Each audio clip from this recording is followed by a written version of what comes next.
Good things take time and effort. I wonder if the young people here have ever heard words like that. Good things take time and they take effort. So let's think of an example. Imagine that you're in a third or a fourth grade classroom and you're going to plant some flower seeds in a mug or maybe in a little pot. You plant the seeds, you put some water on them, you put them on the windowsill, you go home that night, you go to sleep, you wake up and you go to school the next day, and the flowers are fully grown and bloomed, right? A few skeptical looks here. No, they haven't grown. It takes time for that seed to germinate and to grow into a flower and for the flower to bloom. Or how about a tree? So you get a new tree that you're going to plant in your yard, and you go out back and you dig a hole and you put the tree in and you put the soil on top and you water it and you go to bed that night, you wake up the next day, it's a full-grown tree, 100 feet tall, right? No. Or what if you want to knit a scarf as a gift for next Christmas for someone you love? Is that going to be done in 5 minutes, 10 minutes, 2 days? Knitting a scarf would take a long time. So good things, things that you love, things that you care about, are things that take time, and they take your effort. You have to put effort into them. Well, this was true for the children of Israel who came out of slavery in Egypt. They were going to go through the wilderness to the land of Canaan, and I wonder if anyone remembers how many years it was going to take them to get there. Does anyone remember how long the children of Israel were going to wander in the wilderness till they got to the land of Canaan? Yes, it was 40 years, okay? And over here we have a little map that I've drawn. I'm not sure how many of you know have used a map yet, but a map is as though you were flying in a plane over top of Toronto, and you can see where your house is. There's the house. There's the church where I am right now. Well, now you're flying over the land of Canaan. Here's the Jordan River here. Here's the Dead Sea right here. You're looking down. And the children of Israel were going to come up, and right here they were going to cross into the land of Canaan. And the Lord had said, I'm going to let you have that place, the land of Canaan, as a place to live.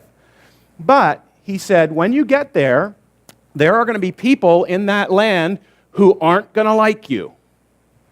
And they're going to try to get rid of you. They're going to try to kick you out of the land. They're even going to try to kill you. And so you're going to need to go to war, and you're going to need to get rid of these enemies in the land of Canaan, one at a time. Okay? So the Lord told them well in advance, it's going to take time, and it's going to take effort. So I want to read that part of the story to you now. Now, this is the Lord speaking. And the Lord said, Behold, I send an angel before you to keep you in the way and bring you into the place which I have prepared, the land of Canaan. Beware of him and obey his voice. Do not provoke him, for he will not pardon your transgressions, for my name is in him.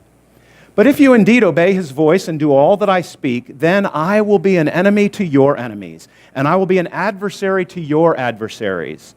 For my angel will go before you and bring you in to the Amorites and the Hittites and the Perizzites and the Canaanites and the Hivites and the Jebusites, and I will cut them off.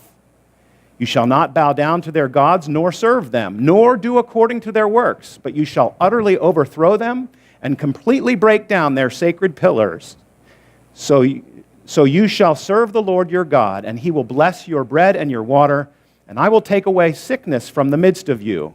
I will fulfill the number of your days. I will send my fear before you. I will cause confusion among all the people to whom you come, and will make all of your enemies turn their backs to you. And I will send hornets before you, which shall drive out the Hivite, the Canaanite, and the Hittite from before you. Now listen to this. I will not drive them out from before you in 1 year, lest the land become desolate and the beasts of the field become too numerous for you. Little by little I will drive them out from before you, until you become fruitful and you inherit the land. Okay? So the Lord was really clear with the children of Israel. You're going to take 40 years to get to the land of Canaan, but once you get there, these enemies that are going to be in the land of Canaan, they're not going to go away right away. You're going to need to fight different battles, and it's going to take time, and it's going to take effort. So today, I want to talk with you, instead of going to the land of Canaan, Imagine that we're traveling to the land of good teamwork. Good teamwork. You know what that means? Good teamwork means you're able to work with other people to get things accomplished. You can work with your friends in a classroom to get an assignment accomplished or a project done and completed. You can work with other people on an athletic field where you're playing soccer or baseball or any other game, right? Good teamwork means you're able to work with other people to get something done, right? Okay. Now, what are some of the qualities that you need to have to be a good team player? Yes. You need to be a good sport. So I'm going to put a dot. In the land of teamwork, I'm going to put a purple dot for, what was the one you said? A good sport. You have to be a good sport to be a good team player. Yes. Did you have your hand up? No? Okay. Yes? Obey the Lord. That would be good for making you a good team player. Okay. Anyone else? Just two qualities we need to be a good team player. Obey the Lord, and what was the first one again? Yeah, be a good sport. Okay. What else? Yep. Don't criticize your teammates if they make a mistake. It just makes it harder to recover from the mistake, doesn't it? It makes them feel bad. Yep. Was there a hand over there? Nope. Okay. Yep. Another one. Don't hurt anyone. Yeah. Not even on the other team. Right. Don't hurt anyone. Yep. Share. Yeah. Share like the angels. All right. Anything else? We've got a good team player coming here, I can tell you. If you were all of these things, you'd be a good team player. Another one? Right. Don't be too much in charge. Work together with other people. That's one of my favorites. We'll be talking about that in a little bit. Okay. Anything else? One more? Okay. Be kind. All right. That's a good one too. Be kind and share. Okay. So there we have a bunch of good qualities that you need to be a good team player. But here's the thing. I'm going to erase all of these. We'll remember them. But did you know that in order to be a good team player, there are certain things that you mustn't do? Things that you really shouldn't do in order to be a good team player. Now, we mentioned a couple of them. Don't criticize, for example. So let's put that one back up on the board. Don't be critical of other people on your team if they make a mistake. Okay, yep. Don't bully. Yeah, that's one today that we've been talking a lot about in our school systems and whatnot. And my pen is going bad. Oh, okay. What else? Don't hurt people. That's right. We did have that one, didn't we? Okay, we did. So we're putting that one back up on the board. Anything else? Things that you mustn't do, things that you shouldn't do if you want to be a good team player. Yeah? Don't push. Yeah. Don't push other people. How about this one? Don't do it all yourself. How about that one? Okay, so there's one there. I got to add one. Yep, over there. Don't blame, right? Close to don't be critical. It's good you guys are sitting together. You know, you're coming up with similar ideas. Maybe you're talking with one another about this. Yes? Don't kick. No punching, no kicking.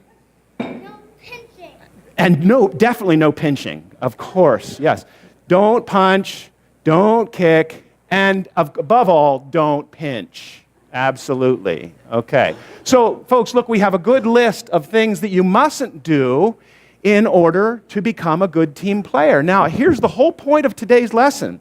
The point is, how quickly can you get rid of all of these things?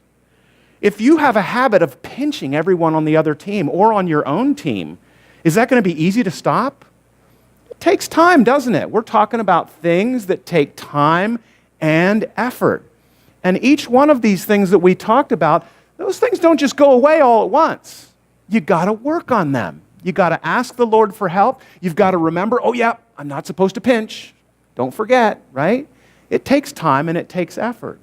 So now I'm going to need some help from some of you because I've got an eraser here and I want to invite some of you to come forward and erase one of these dots to say, yep, I'm going to get rid of that because I want to be a good team player. Here you go.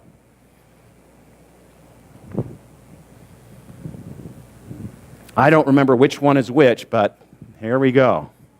Everybody can erase one of those dots. Yeah, we're in the land of good teamwork, and we want to be a good team player. Anyone else who hasn't erased one yet? Did you erase one already, though? You didn't? You did. Oh, okay. It's easy to forget these things. I forget whether I've erased a dot or not. Come on, we've got some more dots here. We got to get rid of them. I see some people who haven't erased a dot yet. Who's going to be brave enough to erase a dot? This is the first time I've never had all the dots erased. All right, thank you. Yeah, get that big old smudgy one out of there. Good, thank you. Why don't you erase 2 dots, since we have shy people around here? All right. Yep, okay, you can come forward because other people are shy. Go ahead. Nice. You can take 2 off there as well. Good. All right. All right. Now there's 2 people raising their hand and we got 1 dot left. Okay, who hasn't gotten to erase? You didn't get to erase one. Come on forward. You can take our last dot off.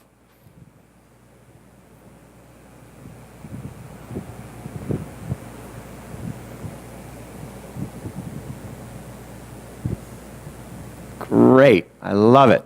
And now, why don't we just put some of our good qualities back up there? Because, you know, as you erase those black dots, it helps you get the purple dots even better. So here we are. We are becoming good team players. So the children of Israel were wandering through the wilderness for how many years? 40 years it was going to take. That's a long time. And when they got to the land of Canaan, they weren't going to be able to send those enemies away really quickly. It took time. So good things that we care about take time and they take effort, like being good team players. Good things take time and they take effort. Amen. Invite